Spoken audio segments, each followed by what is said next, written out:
Tá no ar.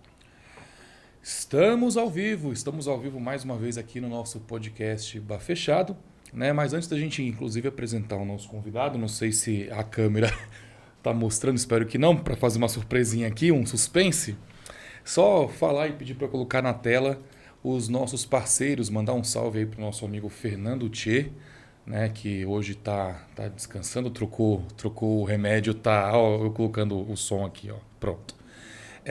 Tá descansando hoje, né, tio? Um abraço para você. E ele é sócio do melhor boteco físico de toda a galáxia, que é o Mundo Livre Bar.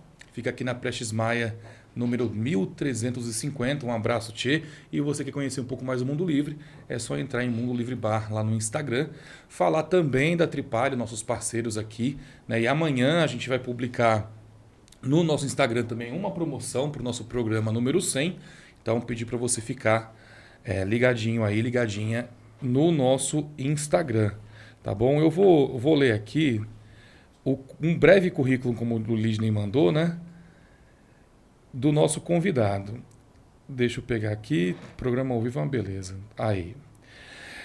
Advogado, especialista em políticas públicas de direitos humanos e segurança pública pela PUC São Paulo, ex-presidente da Comissão de Adoção e Convivência Familiar de Crianças e Adolescentes da OAB São Paulo, membro do Instituto Nacional dos Direitos da Criança e Adolescente, presidente de honra do Grupo Tortura Nunca Mais de São Paulo e integrante das comissões da Criança e do Adolescente e da Ação Social da OAB São Paulo. Foi presidente da Fundação Criança aqui de São Bernardo, coordenador do Grupo de Trabalho Criança Prioridade do Consórcio Intermunicipal do ABC e um dos fundadores da Comissão da Criança e do Adolescente da OAB Nacional. Foi coordenador do Movimento Nacional de Direitos Humanos, recebeu prêmios de direitos humanos e em condecorações da Assembleia Legislativa de São Paulo, da ONG Cidade Escola Aprendiz e do TST, pela defesa dos direitos da infância e juventude. Foi professor da Faculdade Paulista de Serviço Social e do curso de Políticas Públicas para a Infância e Juventude da Universidade Metodista de São Paulo. Recentemente foi secretário nacional dos Direitos da Criança e do Adolescente e presidente do CONANDA, Conselho Nacional dos Direitos da Criança e do Adolescente. Então, começar nosso papo. Tá contratado. Tá. Ariel de Só Castro trazer Alves. a carteira aí que eu assino. Muito obrigado por ter aceitado o nosso convite. É uma honra receber Ok. você aqui no nosso podcast. Obrigado, Hugo, Lidney, boa noite. A minha única reclamação é que não tem bebida alcoólica. Aí, tio, recado pra você, viu? Eu vim aqui já na esperança de tomar um vinho, uma cerveja. Mas vamos tomar, depois do programa a gente toma. Tô tomando um café, que é bem forte, por sinal. Pelo menos sono a gente não vai ter. Não vai ter. Com certeza absoluta. Ariel, começar a nossa conversa falando a respeito das eleições para conselheiros e conselheiras tutelares as eleições vão acontecer agora no dia 1º de outubro, né? É um processo decisivo para a luta em defesa das crianças e adolescentes, né? Sim, nós temos no Brasil mais de 30 mil conselheiros e conselheiras tutelares, então temos um verdadeiro exército em prol da infância e juventude. E claro que a gente tem se preocupado que nos últimos anos alguns setores estão tentando estar aí vinculando, né, os conselhos a determinadas igrejas e também determinados partidos. Na verdade, o conselho tem que ter uma autonomia, uma independência, uma imparcialidade e o foco tem que ser a proteção, a defesa dos direitos da criança e do adolescente. Então, nunca é adequado que se tornem extensões de igrejas ou partidos políticos, como a gente tem visto ultimamente. Inclusive, Então nós precisamos... desculpa te cortar, mas inclusive a gente tem também conselheiros defendendo a redução de maioridade penal, né? Sim, o conselheiro tutelar ele tem que ser um defensor de direitos humanos. Se for alguém que defende aquele jargão bandido bom é bandido morto, que direitos humanos são direitos humanos, defende a redução da maioridade penal, entre outras situações que são contra as pautas LGBTQIA+, que são contrários às religiões de matriz africanas, que nós já vimos situações até de mães que tiveram os filhos tirados por conta de estarem indo no ritual de candomblé. Isso é um absurdo. Então, é inaceitável que isso aconteça, porque o Conselho Tutelar não pode violar direitos, não pode ter intolerância religiosa. Então, e o Conselho tem que ter uma independência, não pode também ser vinculado, essa extensão do próprio gabinete dos prefeitos, porque o conselheiro ele vai ter que requisitar serviços públicos, e se esses serviços não existirem, ele tem que representar para o Ministério Público, ele tem que procurar a imprensa, ele tem que denunciar as situações, entrar com ações, processos. Então é necessário que sejam pessoas combativas, com currículo na área da infância e juventude, com currículo na área de direitos humanos. Ter currículo não quer dizer também que tem que ter curso superior, que tem que ter pós-graduação. Tem que ter uma liderança, tem que ser liderança comunitária.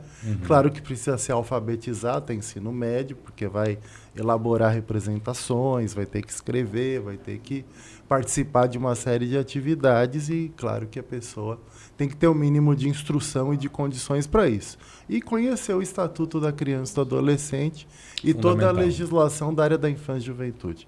O Estatuto da Criança é que é o livro que o conselheiro tem que estar debaixo do braço. Não é a Bíblia. É claro que nós não temos nada contra. Eu sou metodista e todo mundo sabe... Você é metodista? Sou metodista de criação, aqui na Metodista aqui do Rua João Pessoa, aqui do lado, aqui perto da Padaria Brasileira. Na infância, meu pai fez teologia, inclusive fez teologia junto com Anivaldo Padilha, pai do ministro Padilha, e ambos foram perseguidos pela ditadura, denunciados por pastores ligados à ditadura. E daí tiveram que ir para o exílio. No caso do meu pai, o pai do Padilha foi preso, e são amigos desde essa época da teologia da Metodista aqui, e depois deram a volta por cima. Hoje o Padilha, pai do Padilha, é um dos mais reconhecidos aí, militantes desse evangélicos de esquerda, né? Um grande nome aí que prestou um depoimento muito contundente na Comissão da Verdade. E meu pai depois foi vice-reitor também da Metodista e já passou por várias atividades. Um intelectual da educação também, desde né? a época que... Muito reconhecido, né? Atualmente meu pai Roberto Alves. Luiz Roberto Alves. Luiz Roberto Alves. Atualmente está trabalhando no MEC, está como consultor do ministro, atuando nessas pautas aí da própria reforma do ensino médio, que é bem polêmica, junto com a Selma Rocha, que é aqui do ABC também, uma educadora, que é diretora lá. Então ele está atuando lá. Hoje, atualmente ele está em Cabo Verde, em umas atividades também sobre educação, nessa semana agora. Fantástico. O Ariel, você que é um militante na área de direitos humanos, né, mas também muito voltado à infância, à criança e adolescente, como é que você viu esse cenário desse avanço da direita no Brasil? Porque, veja, é uma coisa que a gente tem conversado constantemente, né? A pauta do reacionarismo no Brasil, nesse último momento que a gente teve, ela veio muito na ideia da criança, né? A partir da criança e da educação. Olha, querem desvirtuar o teu filho. Mamadeira de piroca. Mamadeira de piroca. A escola vai colocar... E esse assunto... Banheiro unissex. Esses assuntos a última fake news é essa, né? Tá requentado, né? Na verdade é o seguinte... Esse discurso já veio de antes, está sendo requentado agora. Então, a porta da entrada da direita foi isso, está violando as crianças, né? Vão violar a sexualidade, a educação, a escola tem partido, tudo isso. Principalmente você que atuava nesse campo de direitos humanos da infância e adolescente, deve ter recebido muitos ataques também. E, né, se desdobrou até onde a gente chegou, né? O Bolsonaro aí, enfim. E essa direita que não morreu com a eleição, né? Continua ainda muito viva nas redes e nas ruas, né? Que isso é importante a gente colocar também. Como é que você viu essa transformação nesse momento? Sim, eles continuam com essa pauta muito forte, né? Na questão da criança, da infância. Agora, quando entra no tema da descriminalização do aborto também, eles ganham uma força muito grande, e uma força até em setores de esquerda ligados à igreja, né, igreja católica, mesmo setores mais progressistas, existe uma dificuldade em tratar desse tema da descriminalização do aborto. Então, é claro que esses setores continuam muito fortes nesses assuntos, e principalmente na questão de escola sem partido, homeschooling, ideologia de gênero. É nisso que eles foram crescendo nos últimos anos. Sim. Mas eles uma prioridade à infância que é mentirosa, porque nós recebemos uma Secretaria da Criança com 28 milhões para cuidar do Brasil inteiro. Em 2015, essa mesma secretaria no governo da Dilma tinha 240 milhões, a Secretaria da Criança e do Adolescente. Nós assumimos, tinha 28 milhões. O orçamento que eu tinha aqui na Fundação Criança era maior que esse, tinha mais de 30 milhões para cuidar da criança e do adolescente no município. E não era o que nós gostaríamos, queríamos muito mais do que esse de orçamento. Mas você pensa, e como cuidar da criança e do adolescente no Brasil inteiro?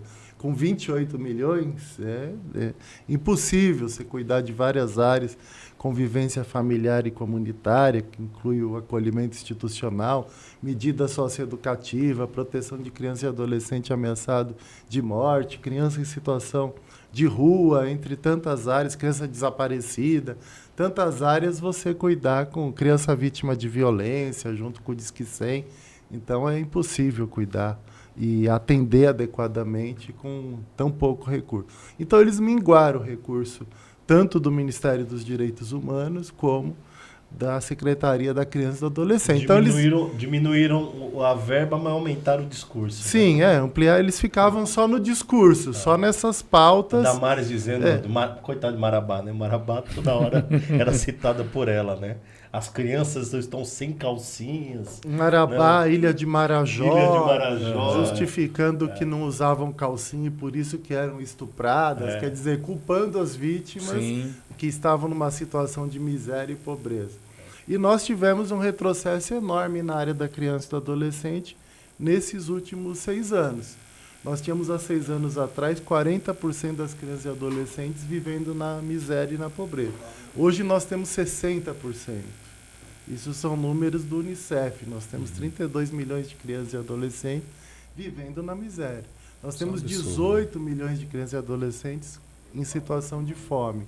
Então, nós tivemos um retrocesso enorme nessa área. E na questão da vacinação infantil, nós tínhamos no Brasil uma imunização infantil de 99%. Hoje nós temos 70%. Quer dizer, por conta do negacionismo, por conta de inventar uma série de efeitos colaterais, que inventaram que ia colocar chip no corpo das pessoas e etc. Todas essas baboseiras do Bolsonaro, que tomar vacina da Covid dava HIV, gerava HIV, AIDS e tudo. Então, todos esses absurdos acabaram gerando toda essa situação de retrocessos em várias das áreas. Ariel, dá o seu microfone aqui que você esbarrou aí, que você fala gesticulando. Tá. Então vamos testar. Dando um chiado. Veja vamos aí, testar. Aí. Ok, vamos. Ótimo. Ariel fala gesticulando muito, então esbarrou o negócio. Né? Mas o anterior deu para ouvir, né? Deu. Só tinha chiado, né? Você colocou 10 dados aí, parece que ficou fora do ar. Isso porque eu só tô tomando água. Eita, vamos fazer mais um, vamos fazer um próximo tomando vinho, então. Se tivesse bebida alcoólica aqui, eu já tinha tirado o microfone do lugar. Ô Ariel, mas você falou uma série de situações que são importantes e que mostram que, na verdade, todos os retrocessos, principalmente de governo Bolsonaro, mas já começando no governo Temer, não é uma questão de incompetência, é um projeto deles destruir todos os programas e todos os equipamentos de proteção e de direitos humanos, né? Tudo começou com o teto de gastos do governo Temer, que cortou recursos da área social, cortou na educação, que é a área que o Lidney atua, cortou na assistência social e cortou na área da criança e adolescente, como resultado, esses parcos recursos que a Secretaria da Criança e Adolescente tinha para tocar todos os projetos do país. Então, e depois veio o bolsonarismo só com fake news, só com discurso, só dizendo de uma suposta prioridade à criança e adolescente que jamais existiu. Tanto que os índices de retorno do Disque 100 na gestão Damares era de 15%. Quer dizer, de todas as denúncias que chegavam, só em 15% a gente sabia se houve alguma investigação, se a criança foi protegida. Então, um sistema totalmente falho. Acho que tem eu acho que antes de a gente tentar ir para outro lado, tem bastante gente aí da área da infância que está falando aí. Sim. Então, Vamos passar uma rodada bacana, aqui. Vamos passar uma rodada, mandar uma boa noite pro companheiro Carlos Wellington, que é o nosso número 1. O número 1. Toda vez ele tá comentando, participa. Muito obrigado, companheiro, pela sua audiência. O Wellington é do Movimento Negro, né? Isso, histórico grande aqui na companheiro. cidade. Tá falando aqui da cidade de São Bernardo nas mãos de um prefeito que demole teatro de céu na periferia. Entre tantas outras coisas, inclusive a gente vai falar sobre uma daqui a pouco, né? Renato Fagundes, boa noite, amigo Ariel. Antônio Bezerra da Silva, boa noite, companheiros. Priscila Inácio, boa noite a todos. Heliópolis presente. Canal Transição, aqui Burato de São Bernardo.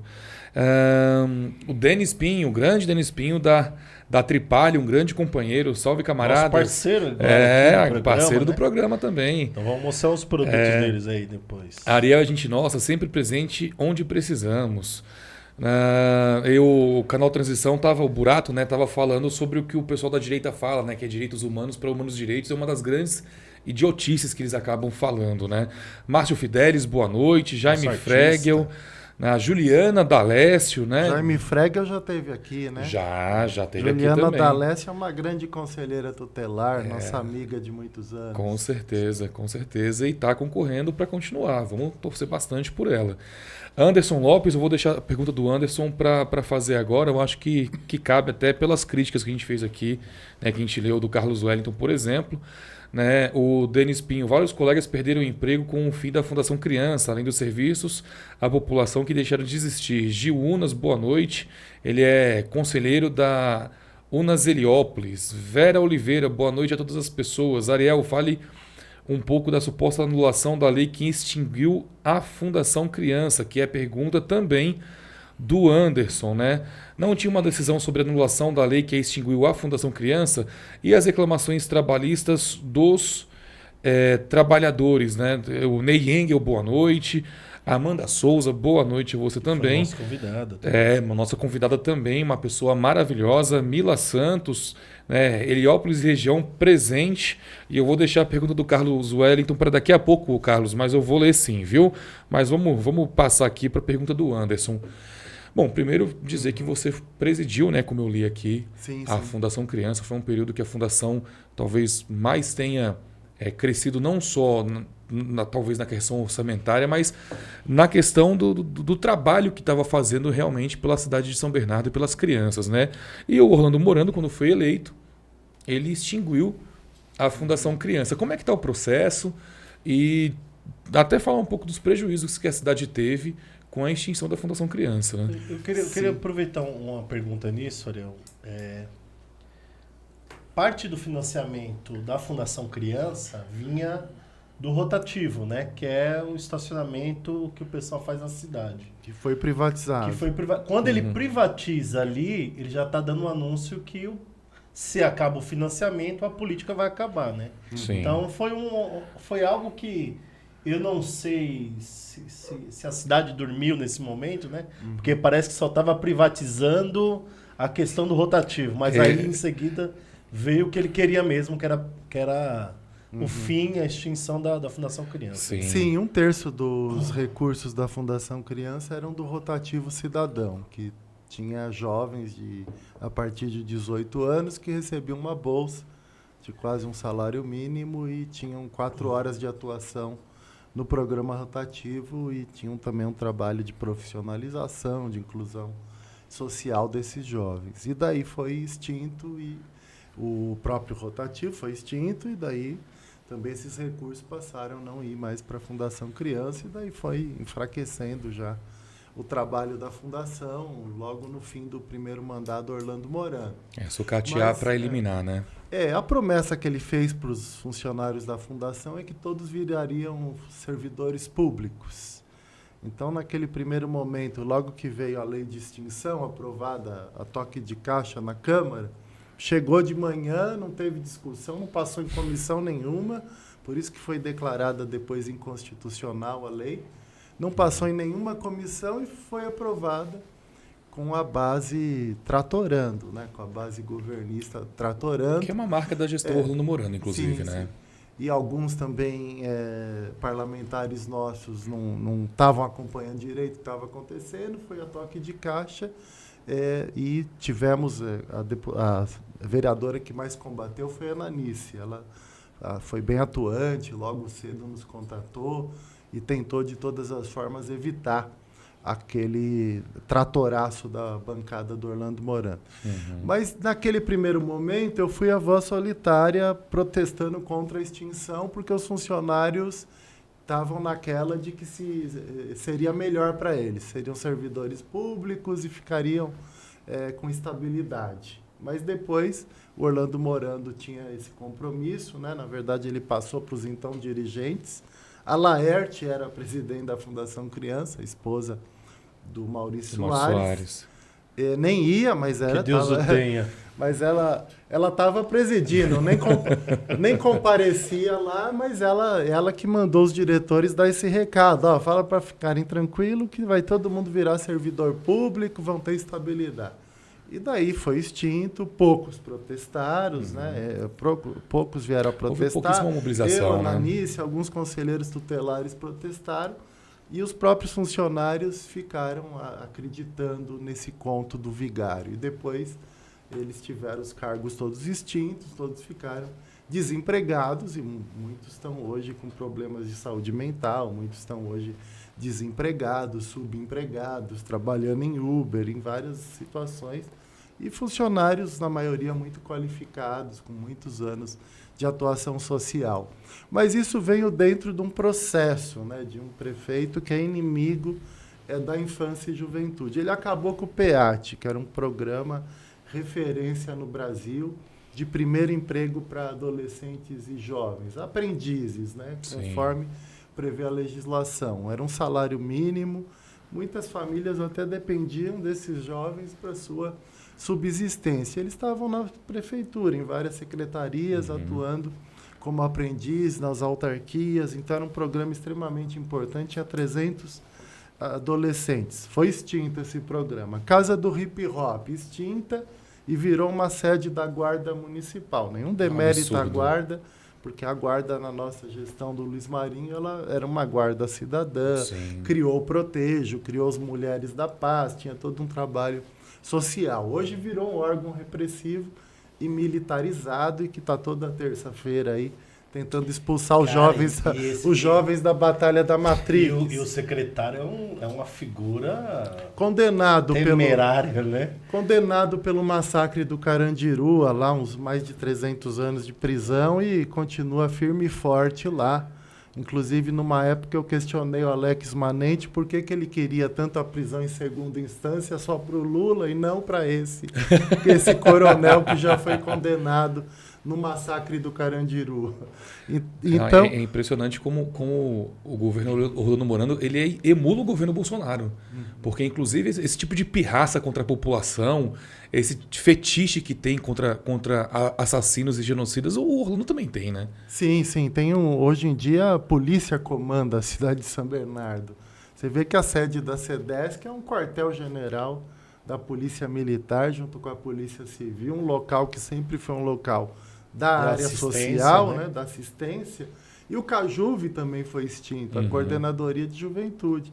Tinha vários cursos, várias oficinas, tinha um trabalho importante que temos que reconhecer que até foi fortalecido nas gestões do Maurício Soares e que depois Orlando Morando acabou. A própria Fundação Criança, ela também foi fortalecida na primeira gestão do Maurício Soares e depois acabou com a esposa do Maurício Soares estar na frente da Fundação Criança. Um pouco irônico, né? Para ver a história como ela é. Então, o Orlando usou também a marca, a família do Maurício Soares e enterrou boa parte dos projetos sociais que o próprio Maurício Soares tinha encampado anteriormente, quando ele era prefeito pelo PT, na primeira gestão, que foi uma gestão que nós iniciamos todo esse processo social.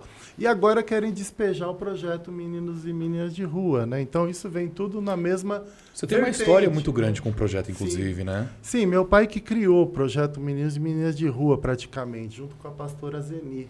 Eles começaram num trabalho de pesquisa dos estudantes da Teologia da Metodista com a comunicação lá na década de 80, para pesquisar a situação dos meninos de rua na cidade de São Bernardo, naquele período de industrialização e que vinha surgindo população de rua e de criança e adolescente. Daí, a partir desse trabalho, viram a necessidade de ter um projeto também assistencial, de apoio aos meninos e meninas de rua. Da Igreja Metodista encampou e a pastora Zeni, meu pai, fundaram o projeto. E o Marquinhos foi tirado da situação de rua e hoje ele é o coordenador do projeto. Naquela época, na década de 80, ele era inclusive perseguido pelos grupos de extermínio do Esquerdinha, que atuava muito forte aqui na região do Jardim Silvina, em toda a cidade, com os vigilantes, seguranças aí, policiais e ex-policiais. E o Marquinhos, milícia, né? Uma milícia. E o Marquinhos era jurado de morte por essas milícias. Então ele foi muito apoiado pela Igreja Metodista para se refugiar, para ficar protegido. E daí que surgiu o projeto Meninos de Rua. Depois teve uma chacina da Rua dos Vianas, onde vários meninos de rua foram assassinados por essas milícias, por esses grupos de extermínio, que foi ali onde é o albergue hoje, em frente à sede do PT. Ah, sim. Então, ali também é um marco do projeto. Então, o projeto inicialmente começou ali na frente. Depois, meu pai, como secretário de Educação, Cultura e Esportes, na gestão do Maurício do PT, atuou para ceder aquela área onde o projeto está. E daí, até hoje, o projeto está naquela área.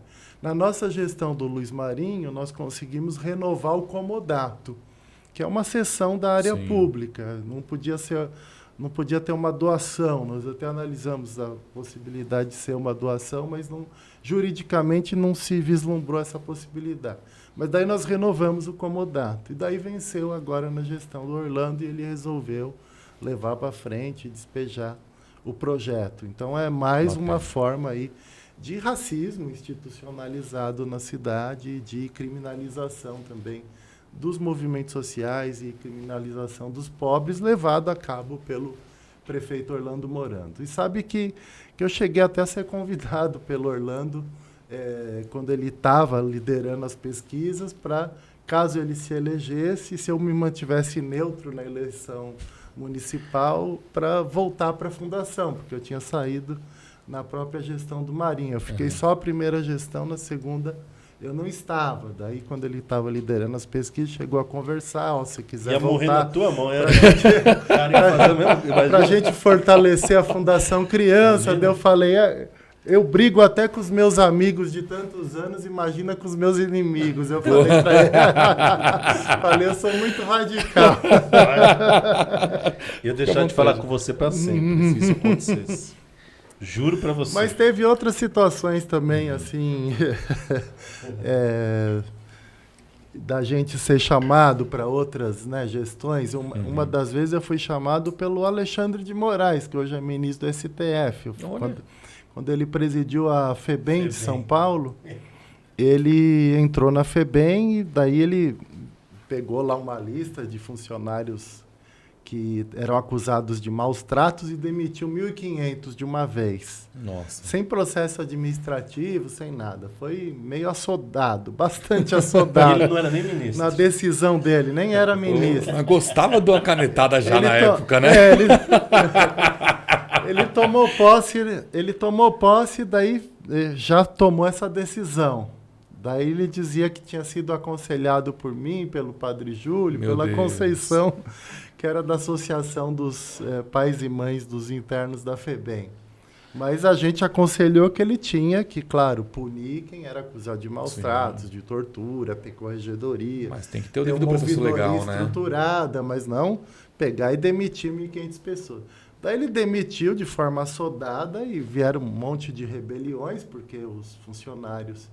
que esses 1.500 saíram e ficaram fora das unidades, mas instigando os que estavam dentro para boicotar a gestão dele.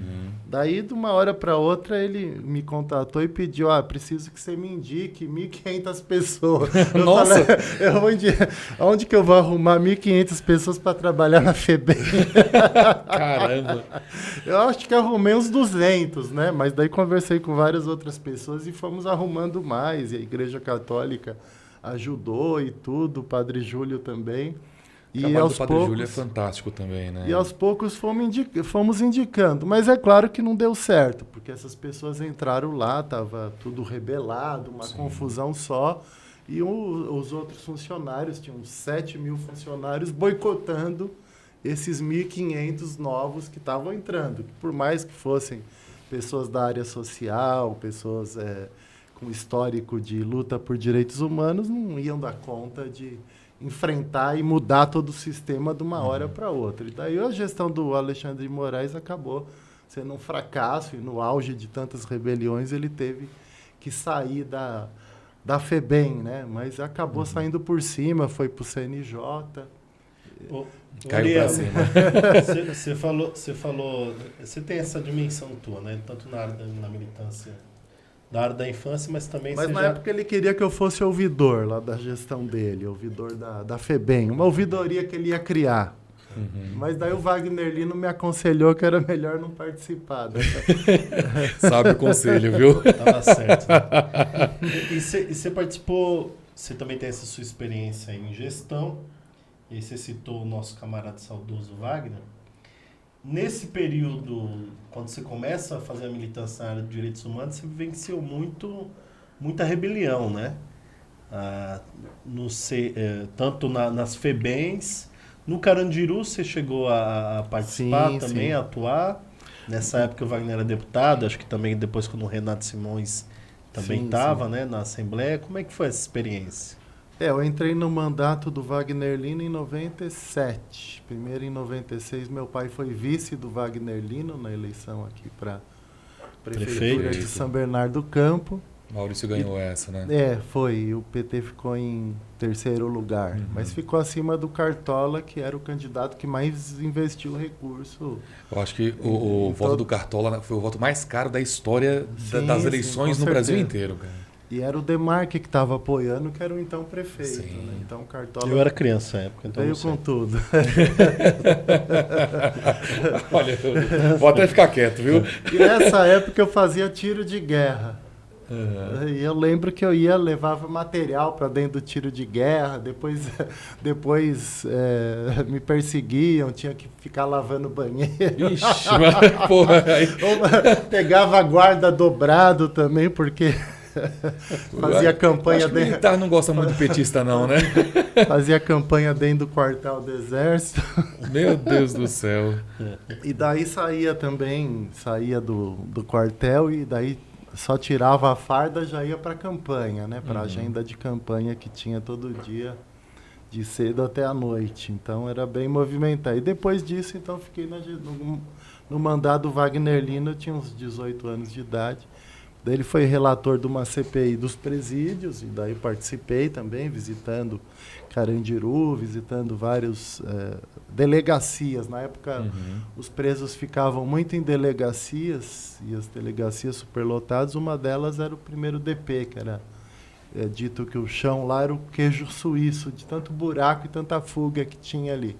E todas as delegacias eram barris de pólvora, e essa CPI ela conseguiu, como resultado, a criação do CDP, Centros de Detenção Provisória, que substituíram as delegacias. Isso foi muito positivo para a Polícia Civil. Tirou os presos das delegacias, onde os investigadores e escrivãos se tornavam carcereiros, os delegados também. Então, gerava um enorme prejuízo para a segurança pública, porque desviava eles das funções. E criou centros de detenção provisória, que hoje já estão também superlotados. Eles eram para 500, hoje tem 1.500, tem 2.000 em cada centro de detenção provisória, incluindo daqui, de Diadema, incluindo eu visitei o do Cooperativa junto com o Wagner. Então, nesse período, nós fomos muito nessas delegacias de polícia, na Casa de Detenção de São Paulo, E na casa de detenção também eu fazia um trabalho com a pastoral carcerária. Na época era o padre Chico que coordenava, um padre que já faleceu, e o padre Júlio também. A gente ia tanto nas penitenciárias femininas quanto nas masculinas nesse trabalho de verificar as condições.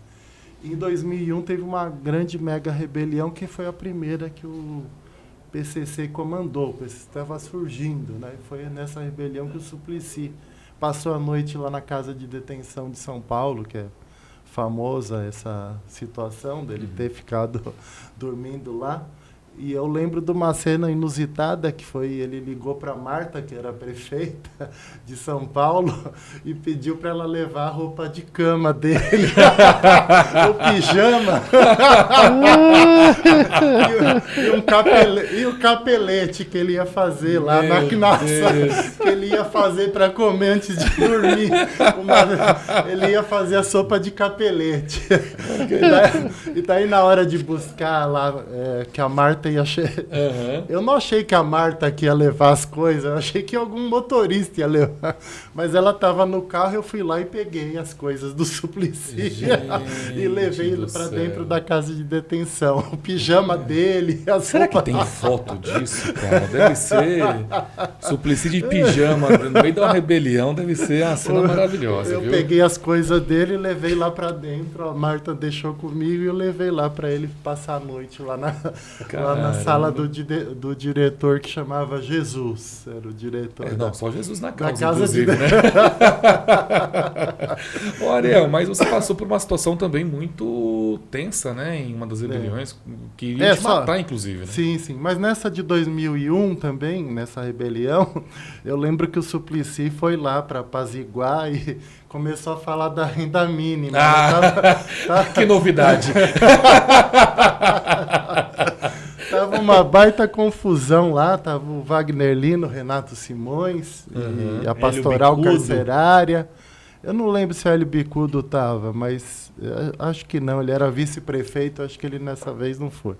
Mas daí o Suplicy começou, né, naquele meio daquela confusão toda que tava lá, a polícia de um lado, os presos rebelados, daí ele começou a falar que nunca mais vai ter rebelião, quando for implantada a renda básica de cidadania, daí cantou a música do Racionais MC, daí foi... Os presos estavam meio assim, né, não estavam prestando muita atenção. Quando ele cantou a música O Homem na Estrada... Aí chamou a atenção. Eu vi que os presos prestaram atenção no que ele estava tratando e daí ele começou a conversar. E nesse dia estava o Dexter e o Afroex. Eles eram presos lá da casa de detenção de São Paulo. Então, desde essa época que eu passei a ter contato com o Dexter e o Afroex, que eles estavam lá na época. A Simoni também estava lá nessa rebelião, que ela era companheira do Afroex. Então, lembro dessa cena inusitada do Suplicy tratando da renda mínima com os presos no meio de uma rebelião. Nossa, agora ele está falando em outra pauta agora, né? Que é da maconha medicinal, né? Sim, sim. E agora ele tá voltado a esse tema. Mas o Suplicy é uma figura ímpar, né? Uma pessoa de extrema humildade, né? Uma pessoa que está à disposição em qualquer momento. Eu lembro uma outra situação. Já conversamos com ele também aqui no podcast. Eu lembro de uma outra situação que acho que foi em 2004, 2005. Teve um casal de sargentos gays do Exército Brasileiro que eles foram no programa da Luciana Gimenez. Eles antes tinham dado uma entrevista para a revista Época. Sim. Daí esse casal foi para o programa e eles estavam fardados, se abraçaram, se beijaram no programa. Daí nesse momento o Exército declarou que eles eram desertores e foram lá para prender eles. Eu lembro desse programa. Você estava nesse programa? Daí eu fui, a Luciana me chamou, porque eu ia sempre lá tratar de pautas de direitos humanos, ela me chamou, o Exército está aqui, quer prender os sargentos. Daí eu liguei a TV, eu vi lá os sargentos chorando e as imagens do Exército chegando. Daí eu saí de casa, já era mais de meia-noite, estava até chovendo, e fui lá para a Rede TV em Osasco, junto com um colega advogado também, que é meu sócio, que também fazia parte do CONDEP e da Comissão de Direitos Humanos da UAB. E daí chegou lá, nós começamos a negociar com o general que estava lá, que dizia que estava cumprindo a ordem. Daí a gente perguntava, mas cadê o papel? Cadê a ordem? Daí ele falou, não, nós não precisamos de papel nenhum. O exército prende independente de qualquer papel. Eu falei, não, mas a ditadura acabou, a Constituição exige um mandado de prisão. Ele falou, então se o senhor faz questão de ter um mandado de prisão, daí do nada, em 10 minutos, chega por fax uma ordem de uma juíza. Já era mais de 1h da manhã, chega por fax uma ordem. Ela estava de plantão. Estava de plantão. Lá de Brasília chegou um fax. Daí chegou o fax e o general veio ler para mim. Ordem de prisão de Laci e Fernando, que eram os sargentos do Exército, por deserção. E também de quem tentar impedir a prisão. Daí o general falou que é o caso do senhor. Então, ele falou, então vai preso os dois e o senhor também que está impedindo o cumprimento da prisão. Daí nisso eu liguei para o Suplicy. Daí tocou. Daí liguei outra vez, daí ele atendeu. Ele estava dormindo, já era mais de 1h da manhã. Ele estava rouco. Falou, liga na rede TV, na TV, né? Não, é rede TVT não. Rede TV. Daí ele estava até rouco, né? Até ele entender o que estava acontecendo. Daí expliquei para ele o que estava acontecendo. Daí eu falei para ele, pega e liga pro Nelson Jobim e fala que tá tendo uma prisão de 2 sargentos gays do Exército aqui na TV e tal. E o Nelson Jobim era o ministro. Da defesa. Da defesa. Daí o Suplicy foi e fez isso. Ligou pro Nelson Jobim. Daí nós conseguimos evitar a prisão dos sargentos. E daí justificamos que eles estavam com problemas psicológicos, psiquiátricos e levamos eles pro hospital do Exército, ao invés deles irem para a carceragem da polícia do Exército. Eu lembro dessa história. Ali em Quitaúna, em Osasco, eles vieram aqui para o centro de São Paulo.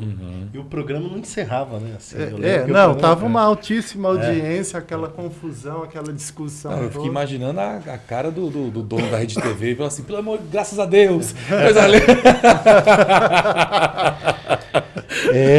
Não, mas eu acho que e a história de Suplicy que é uma coisa muito louca, né? Acho que todo mundo tem uma história de Suplicy socorrendo. Eu mesmo já tive isso com ele na Fundação Santo André, quando a gente teve a greve, ele é desses caras que vai chegar de madrugada, onde você socorrer, mas muita gente tem história com ele dessa forma.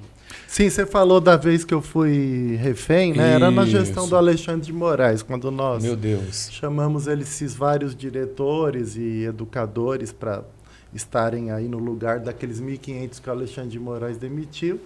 Daí essas pessoas que eu tinha, né, indicado, tal, eu não quis assumir nada lá, porque eu sabia que era bem complicado de estar à frente da FEBEM, ali no Complexo Tatuapé, tinha 3.000 internos ali. E daí sempre eles chamavam, hoje está tenso, passa aí, vem negociar com os internos e tal. E um dia era um domingo, eu fui lá para conversar com os internos, junto com uma amiga conselheira tutelar de São Bernardo. E daí, quando entramos lá, outros funcionários que boicotavam inventaram, pega esse aí de refém que vai resolver os problemas todos de vocês, né? E os internos que não conheciam o meu trabalho, eram novatos ali no Tatuapé, eram aqueles de 12, 13 anos, chamados de pedrinhas, que vinham da Cracolândia e eram novatos na fundação. Daí foram lá e me pegaram de refém junto com os diretores que me acompanhavam e alguns funcionários ali, daqueles que a gente tinha indicado, que eram de uma linha mais direitos humanos, junto com essa conselheira, e daí nós fomos pegos de refém, daí começaram a queimar tudo, os colchões, tudo que tinha lá, eles bebiam éter, tudo que tinha pela frente, os internos estavam consumindo e pegando facas da cozinha. E daí foi quando eles botaram a faca no meu pescoço, botaram a faca nos outros diretores. Um dos diretores foi levado pro telhado, daí foi amarrado num bujão de gás. Meu Deus. E eles ameaçavam explodir o bujão de gás. Daí quando eu fui subir, eu lembro até de uma cena inusitada que tinha uma diretora mais fortona, assim, que daí falaram que um falou, eu vou te levar pro telhado. Daí o outro falou, não, ela não. Ela não vou levar pro telhado. Ela não dá para ir pro telhado. Daí Que depois, maldade. na sequência dela, eu que fui levado pro telhado. E daí a sorte de todo mundo é que quando os internos do circuito grave, que eram os comandantes do complexo, que eu já atuava com eles há vários anos, junto com o Padre Júlio, ia sempre lá conversar, rezar com eles, via os processos e tudo. Daí quando eles viram que eu estava em apuros, eles... Mas você achou que você ia morrer mesmo ou não? Eu achei. Teve um momento até inusitado que eles botaram um lençol por cima. Eu perguntei, para que é esse lençol? Eles falaram, é para o senhor não ver a morte. Meu Deus do céu. Tava o lençol por cima e a faca assim no pescoço, né? Só a ponta da faca eu tava sentindo. E daí, só a pontinha da faca. E daí veio... Faquinha fininha. Daí veio Cê é aqueles doido. internos que eram os comandantes ali do complexo. Eles enfrentaram inclusive o Choquinho, que era uma tropa de choque interna da FEBEM. E uma parte de PMs que tinham ali conseguiram pular. De uns 20, só 3 pularam lá dentro. Sim. Passaram pela PM, por todo mundo e conseguiram entrar. Que eles vieram mesmo, a PM queria evitar que eles entrassem.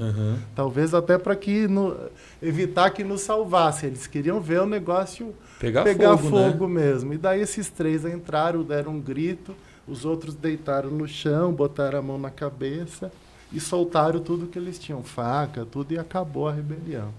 A rebelião acabou com a entrada desses 3. Daí eles montaram um tribunal entre eles. Um era juiz, outro era o promotor, outro era o defensor. E daí eles me serviram um copo d'água, recuperaram minha carteira, 2 celulares que eu já tinha, também de todo mundo que estava comigo, e perguntou, quem foi que te pegou de refém? Eu falei, eu estava com lenço na cabeça, não vi ninguém. E mesmo se visse, eu sou contra qualquer forma de violência. Eu não venho aqui para gerar violência, não quero violência nem entre vocês, nem contra os funcionários, nem dos funcionários torturando ou agredindo vocês. Então, eu não vou aceitar ver isso, mas eu perdoo quem me pegou de refém só tô urinado e aqui. peço que... Mas tudo Só vou precisar de calças novas hoje. E tinha um corte aqui no pescoço, que era da faca que Sim. ficou a noite toda. Cara, que loucura. Deus me livre. E depois de lá nós saímos e... Teve uma outra... os meninos não aconteceu nada. Eles... esse tribunal... acabou... com eles não aconteceu nada, mas daí eu tive que voltar nos outros dias para sensibilizar os outros de que não pegassem esses. Porque os outros ficaram ameaçando de se rebelar e pegar esses que tinham atacado a gente. Entendi. Teve uma outra cena também no Tatuapé, com um bispo famoso aqui de São Paulo, que chama Dom Pedro Luiz Stringini. Atualmente ele é bispo lá em Mogi das Cruzes. E ele foi bispo auxiliar aqui do arcebispo. Sim. E eu, na época, fui com ele visitar a FEBEM, tal, conhecer, conversar com os jovens e tudo. E daí, de repente, começou uma mega rebelião no Complexo Tatuapé e eu estava com o bispo. Foi uma rebelião que os internos pegaram tratores, pegaram serra elétrica. E até nesse período, pegaram uma serra elétrica e daí iam derrubando uma árvore, né? E daí eu olhei para cima, tinha um funcionário em cima da árvore. Meu Deus. Rir para não chorar. Daí eu vi um funcionário em cima da árvore. Daí eu fui lá e conversei com o menino e peguei... Pelo amor de Deus, né? A motosserra. E peguei a motosserra dele. E daí depois começou a ampliar a rebelião, daí o arcebispo ficou com medo, daí me chamou, fomos se refugiar dentro de uma unidade e o arcebispo perguntou para mim, e agora, o que a gente faz? Eu falei, agora a gente reza. Boa ideia, né? Nós vamos fazer o que o senhor mais sabe fazer, rezar.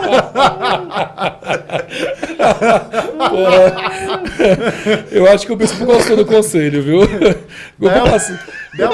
Eu aproveitei que a gente ia rezar e chamei uns meninos que estavam por lá também, que não estavam assim muito metidos na rebelião, e falei, ó, vamos rezar junto também.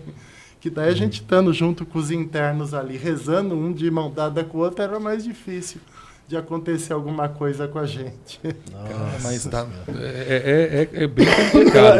Eu acho importante o Ariel falar dessas histórias, que às vezes parece até meio engraçado, mas são trágicas, né?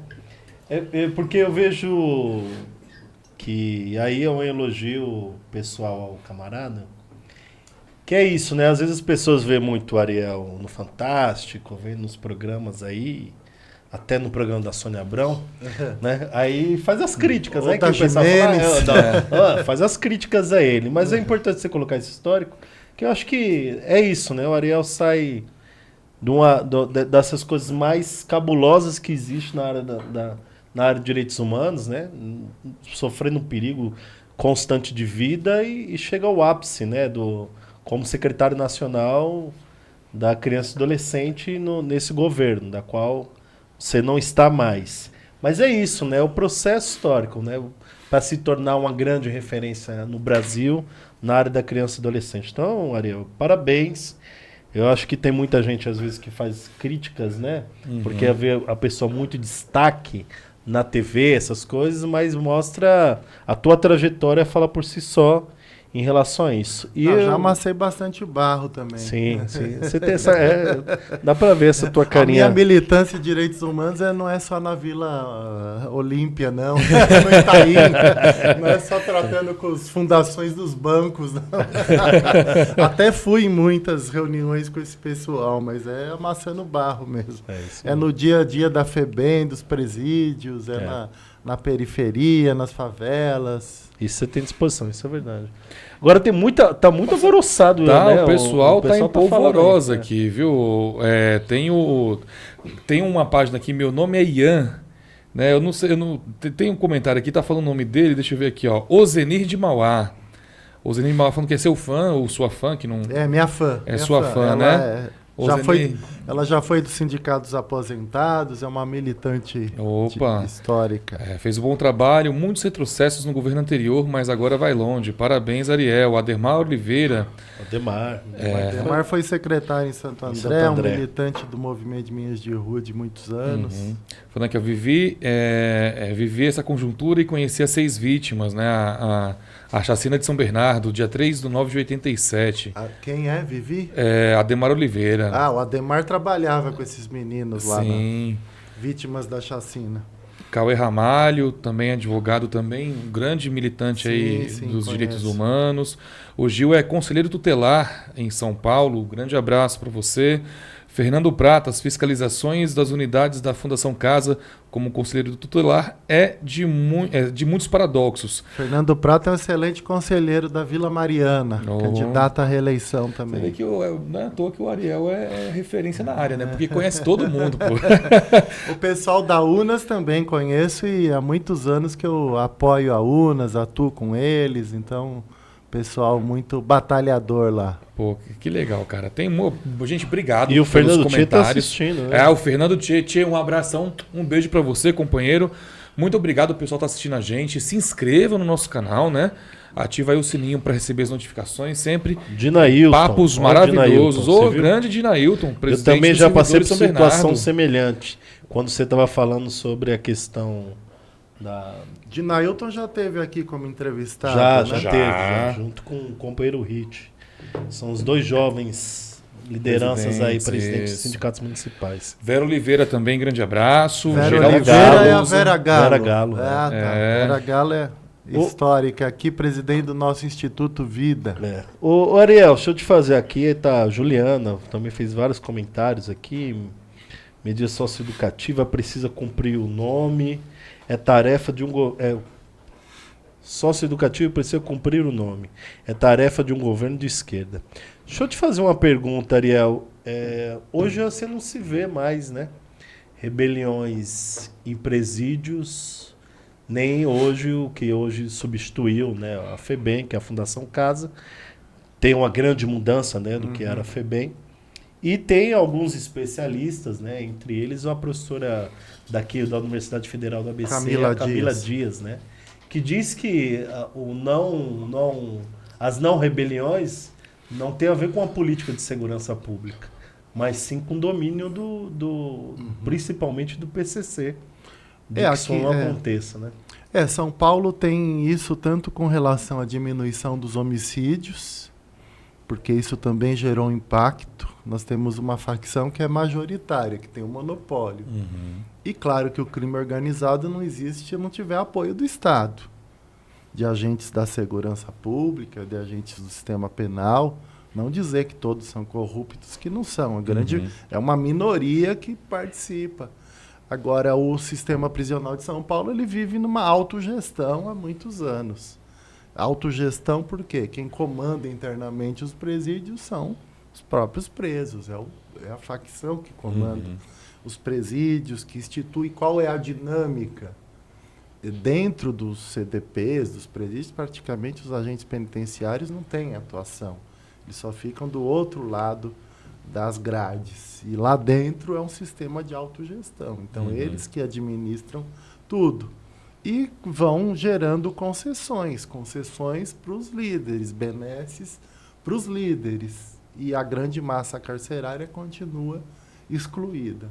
Então, esse ambiente de negociação é que acabou também gerando essa diminuição das rebeliões.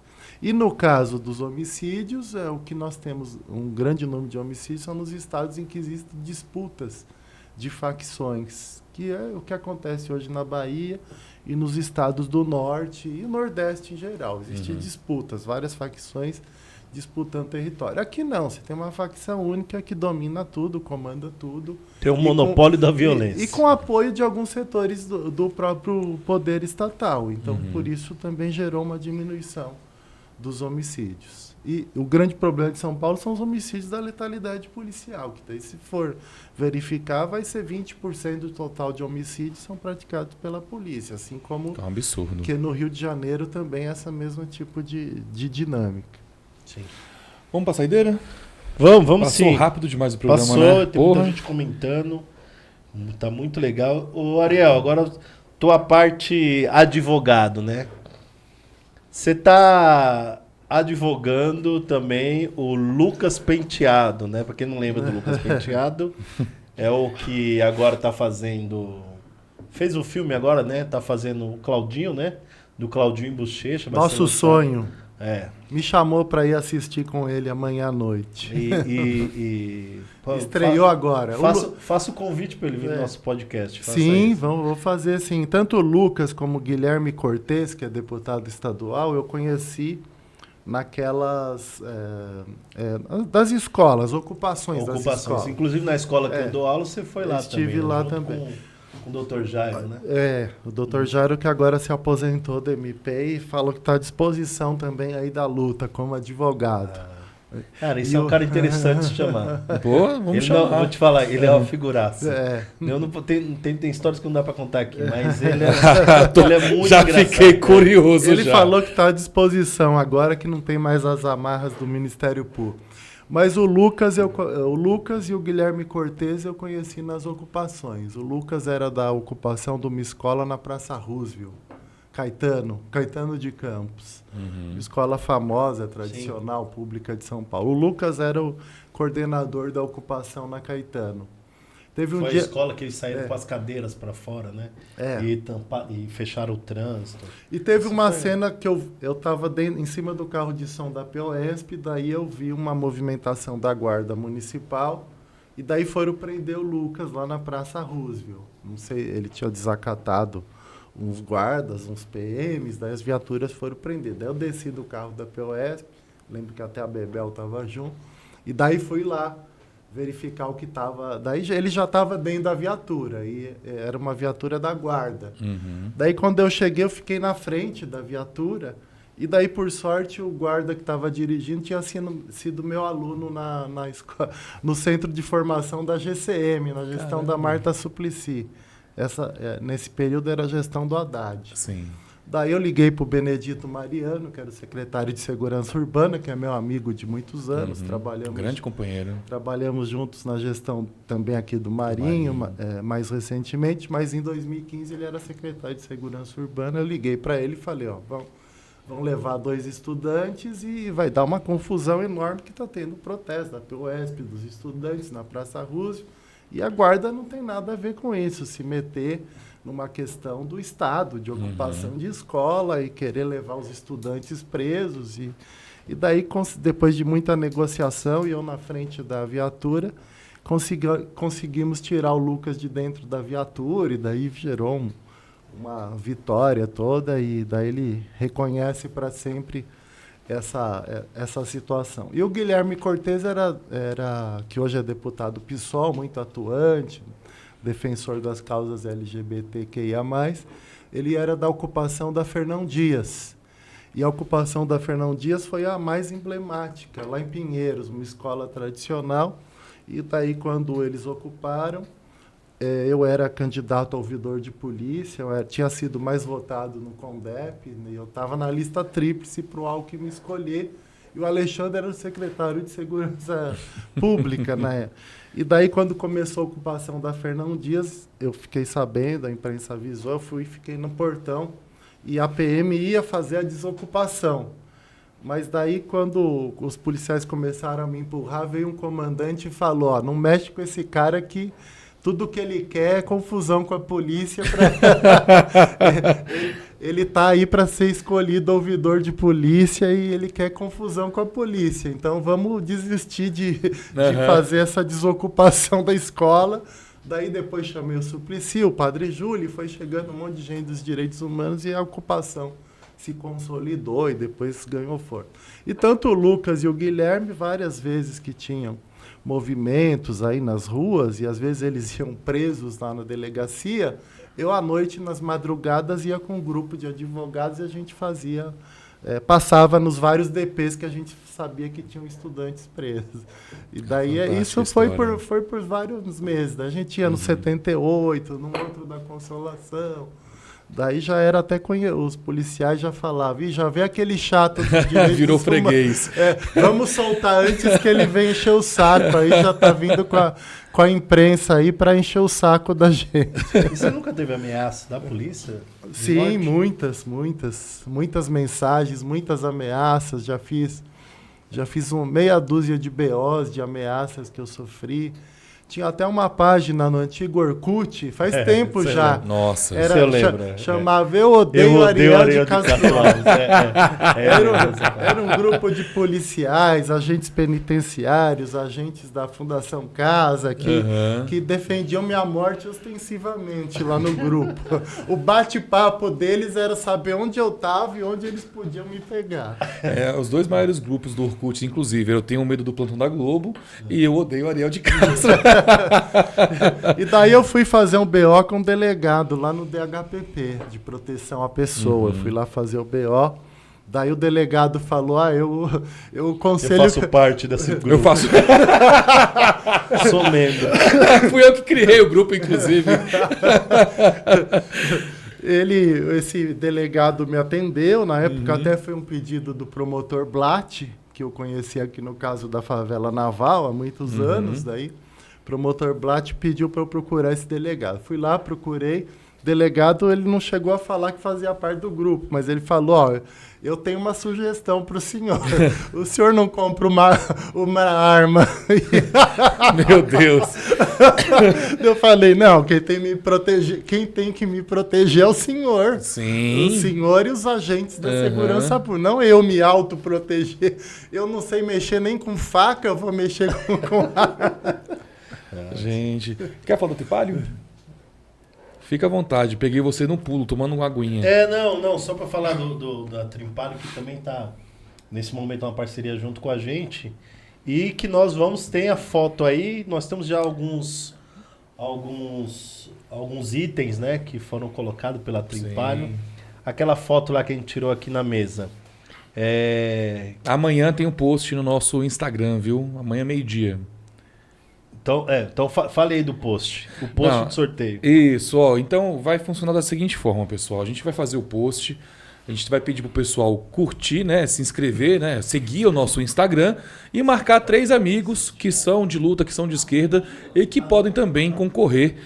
A gente tem camiseta, a gente tem bottom, a gente tem boné, a gente tem uma plaquinha aí da companheira Marielle, né, Lidney? Sim, tem a camisa da subida da rampa também do Lula. Você falou desse? Sim, não, porque quem tá com a camiseta é Tem você. boné, Você que sabe que... tem boné de Cuba. Então a Tripalho é uma, não posso dizer uma empresa, né? Mas são dois companheiros que fazem uma empresa, né? É uma empresa. Uma empresa que vende as camisetas, os objetos, bonés, bottoms aí da luta. Então vale muito a pena aí. Quem quiser curtir a página deles também, eles também fazem um podcast bacana.